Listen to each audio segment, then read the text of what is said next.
You'd be forgiven for missing any of the 11 brand new books I'm going to tell you about in a minute, because I haven't spoken to a single person in my life who said they're having a slow spring. So if you are busy and distracted like the rest of us and these books for whatever reason didn't hit your radar, that's okay. I am here to help. These are all brand new fiction books published just this spring, all from nonprofit and independent publishers. I wanted to draw your attention to 11 different publishers, so there are no repeats on this list. There are 11 books from 11 publishers. I haven't read any of these books. These are all just books whose descriptions jumped out at me for various reasons you'll discover as we go along. So let's jump right in. Okay. First up, we have North Sun, or The Voyage of the Whale Ship Esther. This is by Ethan Rutherford, and it's published by Deep Vellum, which is a great publisher that is located in Dallas, Texas, in the United States. It takes place in 1878. The whale ship Esther has just set out from New Bedford, its crew eager to claim the riches of the northern seas before the ice closes in. But as they journey towards the Chukchi Sea, their encounters grow increasingly brutal and strange, while their captain pursues a secret mission of his own. Blending the classic sea voyage with an interrogation of the costs of environmental plunder, this novel evokes themes that resonate far beyond its 19th century setting. This first caught my eye because a fellow reader, a fellow indie press devotee, and bookstagrammer, Valerie, mentioned this as a potential companion read to Moby Dick. And so Valerie first put this book on my radar, which I'm grateful to her for. I'm going to be reading Moby Dick soon, I think, for the first time ever. So this would be fun to read alongside or after or sometime in the near future. Then we have The River by Laura Vinogradova, and this is translated from Latvian by Kaja Stramanis. This is published by Open Letter Books, which is an incredible publisher completely of works in translation. The River is about two sisters, Ruth and Dina. After a transitory childhood following their mother's fleeting romances, Ruth and Dina forged their own strong bond until one day Dina vanished. And now, a decade later, Ruth is adrift, composing letters to a sister who may never read them, until an unexpected inheritance draws her to a remote riverside cabin. She pieces together the life of a father she never knew. She's drawn into the world of a neighbor and her brother, discovering painful truths, quiet kindness, and the slow pull of healing. This was one of the 3 books in Open Letters translator triptych for 2024-2025. So they are 3 books that are all from Latvian authors.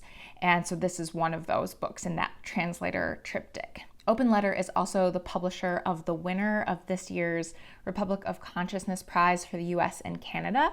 That book was Melville by Rodrigo Frazan.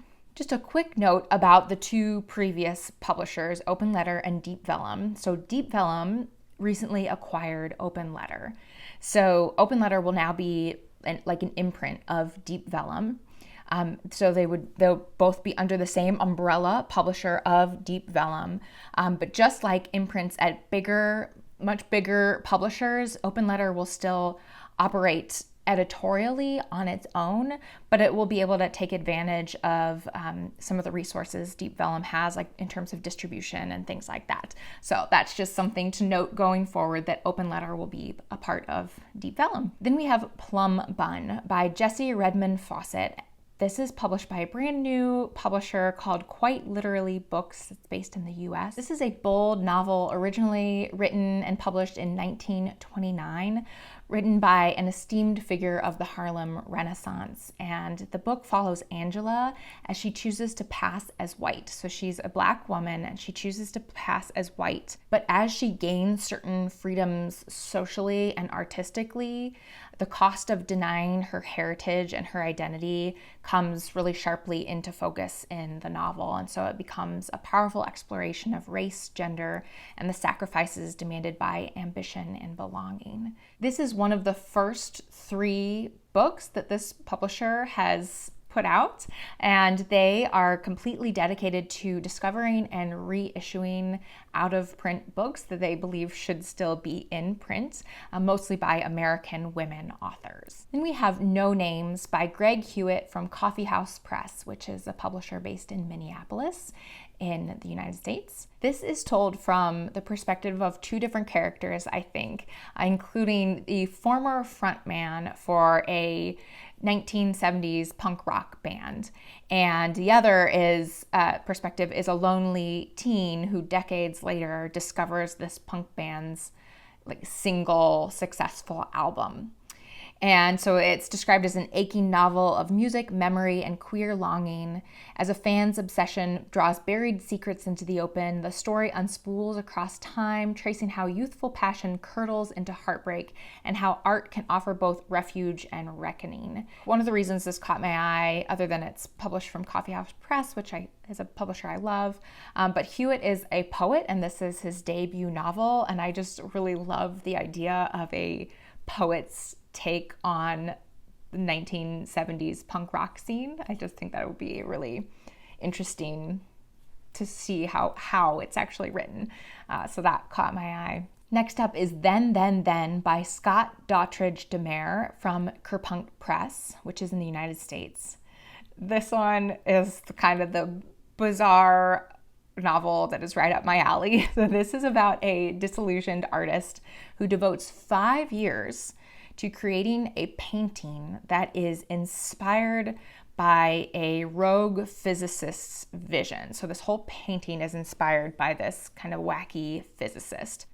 From my understanding is, as the artist realizes that the painting isn't being successful at capturing this physicist's worldview or ideas, the artist decides to eat the painting.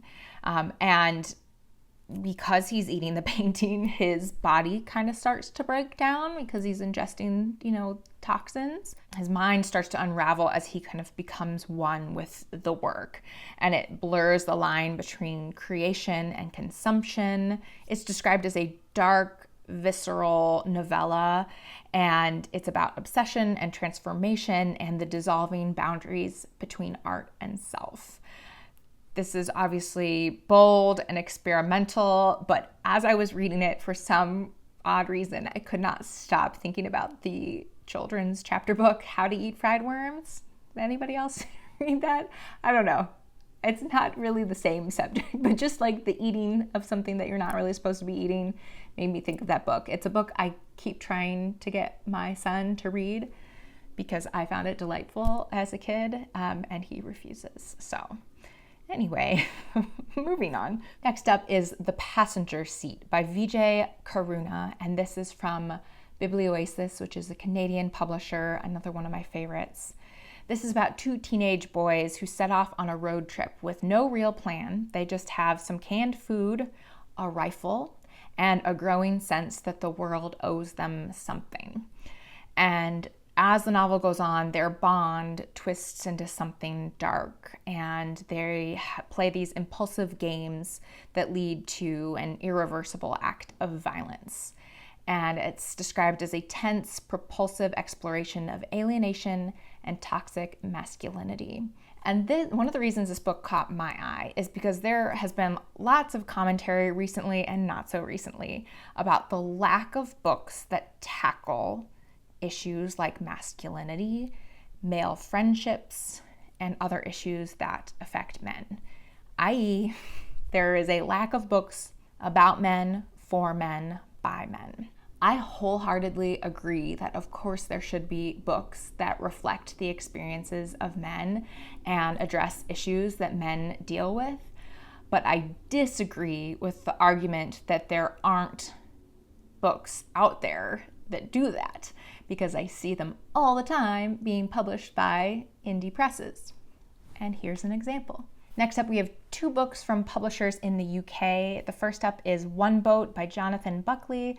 This is published by Fitzcarraldo Editions in the UK. This is a book about a character named Teresa who's grieving her father's death, and her grief draws her back to a quiet Greek town where she had visited years before, just after the death of her mother.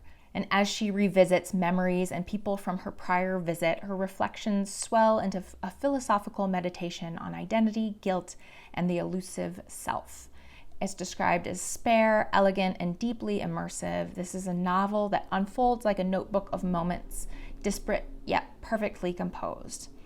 This caught my eye because this past year, I guess it was, I read and loved Tell by Jonathan Buckley. This Tell was published in the US by New Directions, and then it was also published by Fitzcarraldo in the UK. So this one is definitely going in my shopping cart when I place my next order of books from the UK. So that's how much I loved Tell. Next up is Gloss by Kyra Wilder. This is from a publisher called Les Fugitives in the UK. This is a novel about 3 young women who are drawn into this really intoxicating atmosphere of an apple farmer who's created a healing retreat for people suffering from eating disorders, only to find that there are certain dangers lurking at this farm that they didn't quite expect, and they find themselves reckoning with those dangers a year later in court. This is constructed with intertwined narratives that unravel the psychological toll of manipulation, exposing the blurred line between nourishment and control. It's laced with unsettling beauty and a hint of the surreal. It's a haunting exploration of vulnerability, memory, and the power of reclaiming one's story. I recently read Selena from this publisher and really loved that book. They put out beautiful stories packaged in really beautifully designed editions. So that's why I've been keeping my eye on that publisher. One book on this list that I already own is called The Sea Gives Up the Dead. It's by Molly Olguin, and it's published by Red Hen Press in the US. That's an LA, California-based publisher. These are short stories that are a lot like fairy tales, and these stories bloom into haunting explorations of identity, grief, and transformation. They're stories of mermaids, saints, dragons, and devils. In these tales, death is only one of many metamorphoses, and love often means letting go of old forms. It's described as lush, lyrical, and queer. This is a book that remakes myth and memory into something wondrously alive. One of the big reasons this caught my eye, I had seen it previously and then walked into my local bookstore and there it was sitting out on a table. So I bought it. It's also the kind of short story that I'm most drawn to. I really mostly love short stories that are evoke like a sense of a fairy tale. Finally, I want to share 2 books from university presses, including Soft Burial by Fang Fang, translated by Michael Berry. This is from Columbia University Press. This is about a woman who has been pulled from a river. She's near death and unable to remember anything about her past. And as she begins to build a new life, she sees mental glimpses of the buried horrors that have shaped her. It's a haunting novel of historical trauma and repressed memory that is quietly radical and emotionally resonant.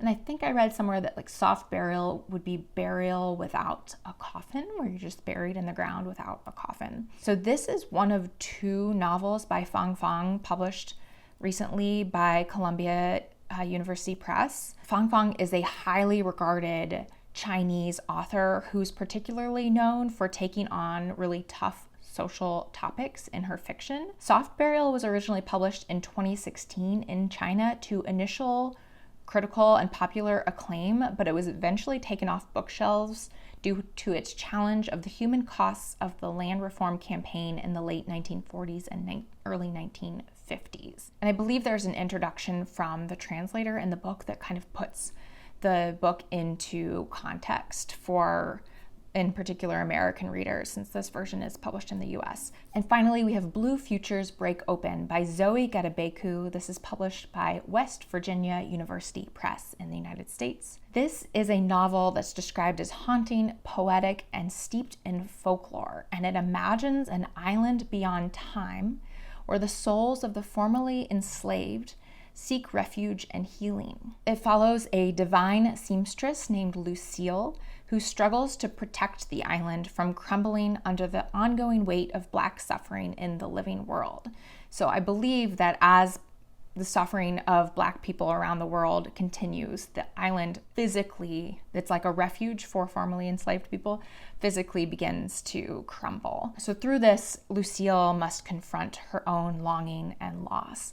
And it's described as dazzling in form and fierce in its emotional reach. It's a mythic meditation on trauma, resistance, and the fragile hope of sanctuary. This is a debut novel from a Ghanaian writer who lives in Massachusetts. And West Virginia University Press is one university publisher that I try to follow to see what they're putting out in the world in terms of fiction. They were the publisher of the big hit short story collection, The Secret Lives of Church Ladies by Deesha Philyaw. So ever since then, I've just tried to pay attention to the kind of books that they publish, and they always are putting out really interesting works of fiction. So I highly recommend keeping an eye on them as well. If you don't have time to keep an eye on them or any of these other publishers, I have a solution for you.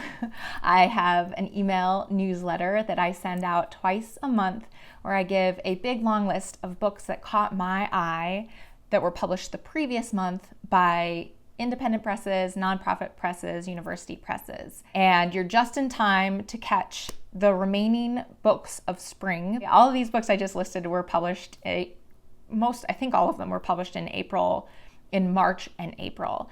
And so my May newsletter will be coming out in just a couple of weeks. I always send books that were published the previous month because that's just the easiest way for me to collect them. And also you can buy them right away. You can buy them right away if you're interested in any of the books. They're ready for you. So you're just in time for my May newsletter. My May newsletter that will be sent in mid-June, but will include books from May. The way I do it is I send one email with all of the fiction books that have caught my eye, and then a couple weeks later I send one email with all of the nonfiction and poetry and hybrid works that caught my eye. Fiction is my favorite thing to read, so that's what generally jumps out most to me, but there's also always amazing poetry collections and works of nonfiction and really interesting sounding hybrid works that are being published by smaller publishers that I would love to draw your attention to.